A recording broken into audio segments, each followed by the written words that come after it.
I was filming a video for my Gieru transformation series, and I did kind of like a bit, like a gag, it wasn't that funny, where I showed my altar in the background.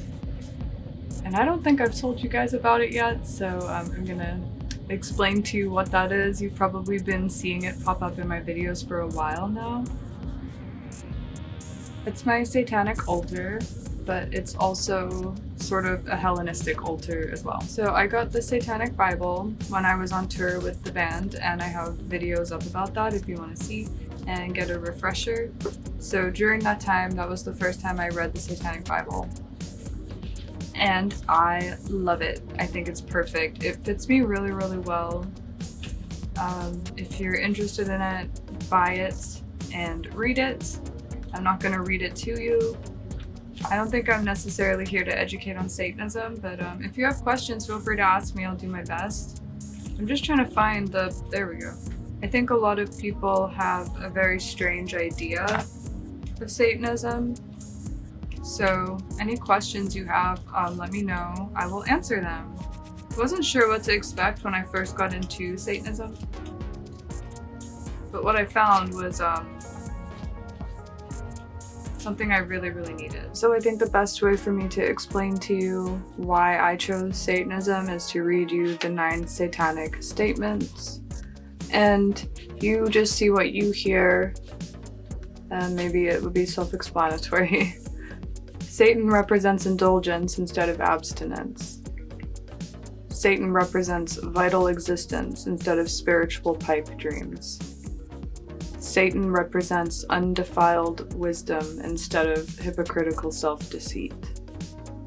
Satan represents kindness to those who deserve it instead of love wasted on ingrates. Satan represents vengeance instead of turning the other cheek. Satan represents responsibility to the responsible instead of concern for psychic vampires. Satan represents man as just another animal, sometimes better, more often worse, than those that walk on all fours, who, because of his divine spiritual and intellectual development, has become the most vicious animal of all. Satan represents all of the so-called sins as they all lead to physical, mental, or emotional gratification. Satan has been the best friend the church has ever had. He has kept it in business all of these years.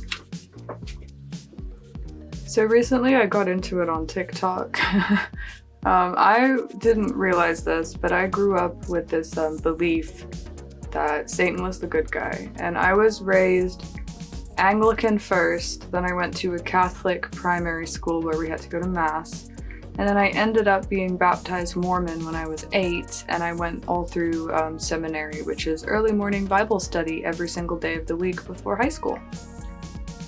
So I know a little bit about religion. I've got a little bit of experience. I've got a little bit under my belt, you know. And I have a vivid memory of being in Sunday school when I was younger than 8. It was before I was baptized. It would have been like 7 or something. Having an argument with my teacher because they were explaining a lot of stuff from the Bible. We may have been talking about Job, but I had the sudden realization that Satan was the good guy and the people who supported the bad guy, aka God, were the ones that had written the book about it. And it really freaked me out. But I got into this recently on TikTok with somebody, and I was able to go back to it with an adult brain and understand it. So let me put it this way. The reason I got into it with my Sunday school teacher was because they had just finished explaining how the apple from the tree of knowledge of good and evil, the apple that Eve eats in the Garden of Eden, is what gave man free will.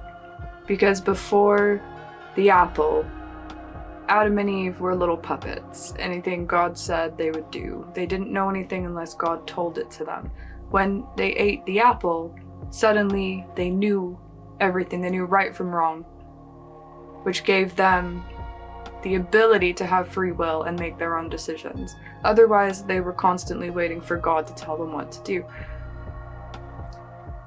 Eve didn't even decide to eat the apple. She didn't have free will to eat the apple. She had to be told to eat the apple. It's actually really creepy when you fully think about it, that God created these people. He created just one at first. He created Adam to what? Watch him naked? He didn't let him have clothes. God didn't let them have clothes. They were naked. One of the first things that happened once they ate the fruit was that they became ashamed of their nakedness. They don't want to be naked in your garden. They want to know things.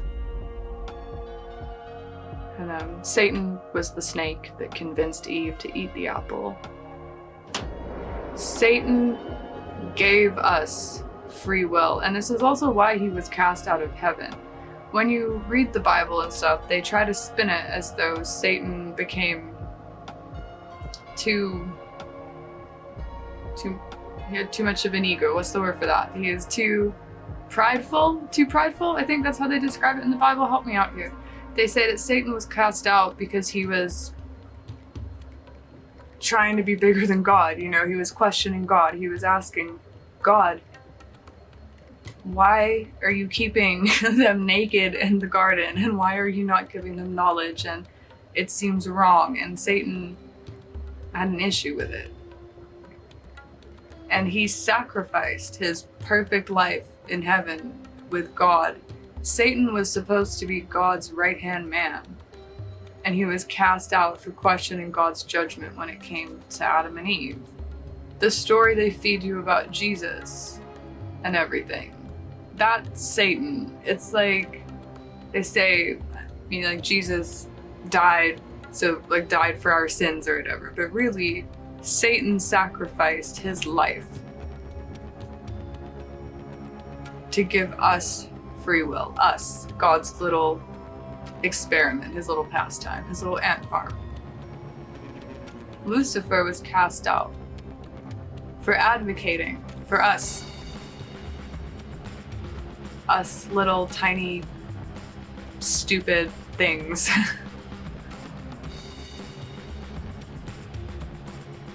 That's the ultimate sacrifice.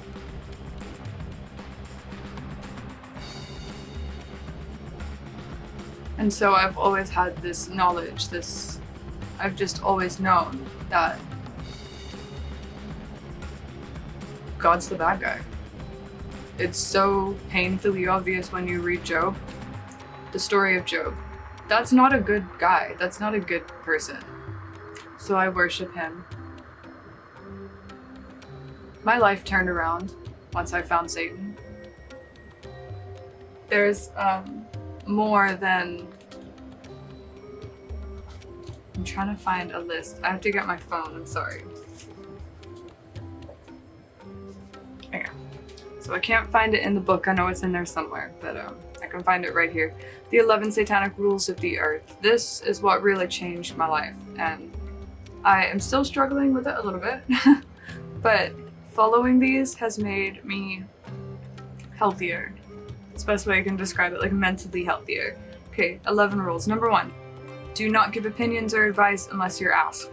Number 2, do not tell your troubles to others unless you're sure they want to hear them.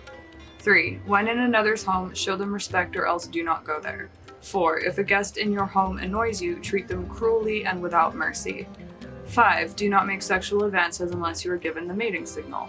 6, do not take that which does not belong to you unless it is a burden to the other person and they cry out to be relieved. 7, acknowledge the power of magic. If you have employed it successfully to obtain your desires, if you deny the power of magic after having called upon it with success, you will lose all you have obtained. Do not complain about anything, 8. Number 8, do not complain about anything to which you need not subject yourself. 9, do not harm little children. 10, do not kill non-human animals unless you are attacked or for your food. 11, when walking in open territory, bother no one. If someone bothers you, ask him to stop. If he doesn't stop, destroy him. And then these are the 9 satanic sins added by LaVey in 1987. These are characteristics that Satanists should avoid. We have stupidity, pretentiousness, solipsism, self-deceit, herd conformity, lack of perspective, forgetfulness of past orthodoxies, counterproductive pride, and lack of aesthetics. Love that for us. Sorry, it's such a great religion. I encourage everybody, have a look at it. If you can't find yourself getting on board with God, like I couldn't, if there is a God, he's evil, because I've been abandoned by him. And I was abandoned as an infant. So there is no God. He does not exist. No God would let the things that have happened to me happen. And my comment section is a relatively safe place for you, but if you dare come in here and try to tell me that everything happens for a reason and God had a plan for me getting raped when I was an infant, fuck you, leave. You're gonna get blocked. Don't comment that shit here.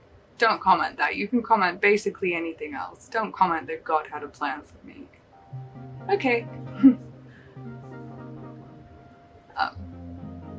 Satanism. It's awesome. I fully recommend it. I couldn't put the book down once I started reading it. I read it really fast. I've read it a few times now. I'm probably gonna read it again, but I'm trying to read the Iliad because I'm also practicing Hellenism. I've been practicing Hellenism for the past year, and then I went onto freaking Pinterest. Pinterest's top trends for 2022, and guess what I saw? Bugger off. I was enjoying myself. Altar tour? It's not complete. I know I'm missing a lot of stuff, but there's so many things I want to buy and I keep buying them and I don't actually do any rituals. I mean, I talk to the big man, but I don't do the rituals. I do the offerings. I don't do the curses. Don't like curses. Not for me.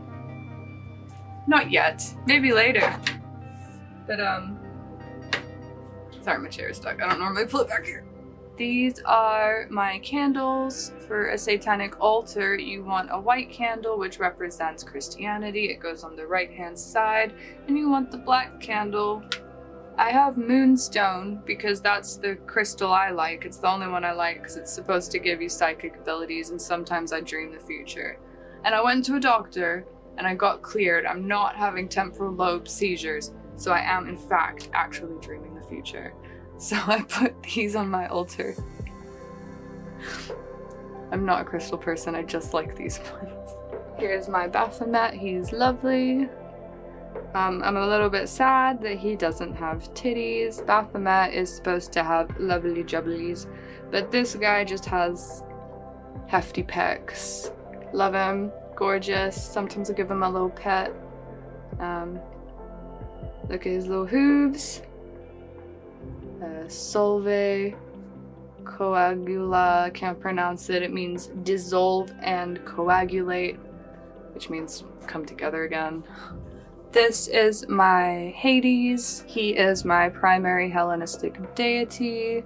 I could tell you more about that, but this is a video about Satan, so save this for future.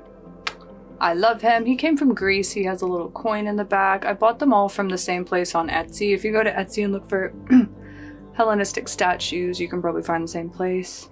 And then I also have Persephone because I have Hades and I figured he'd like his woman there.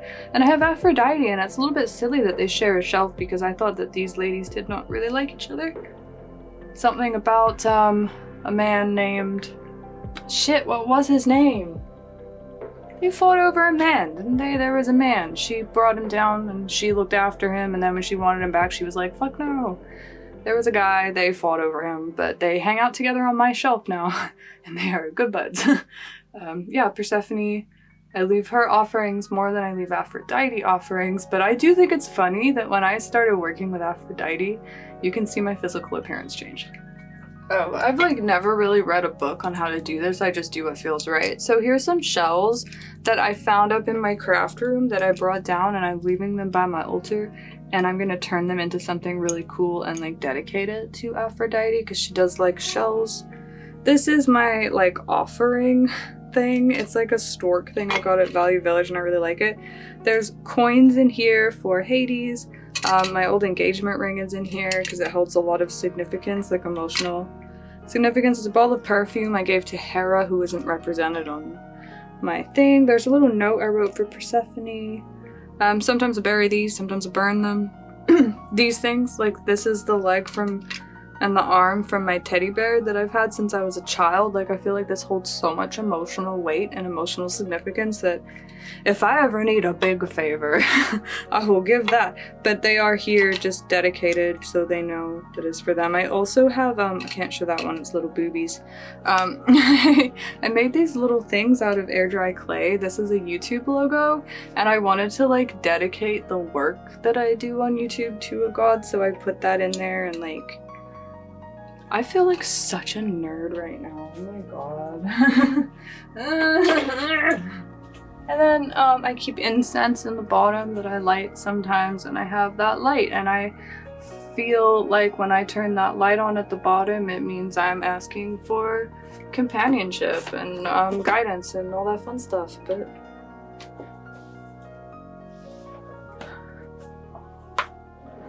if this means that you have to unfollow me, I'm so sorry.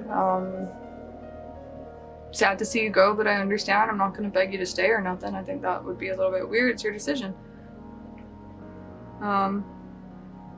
It hurts my heart to know that there are religions out there that encourage what I call othering, or like, what do you actually call that? Like, you know, casting people out and refusing to speak to them just because they believe different to you. I can't handle that. But I can understand, some religions, they really put the pressure on. I was Mormon, so I get it. But if you can stay, that's awesome. Thank you for being respectful of my religious beliefs. I'll be respectful to yours. I am genuinely really interested in theology, so yeah. Any questions? As long as you're respectful, I'll be respectful back. We can talk. Hail Satan.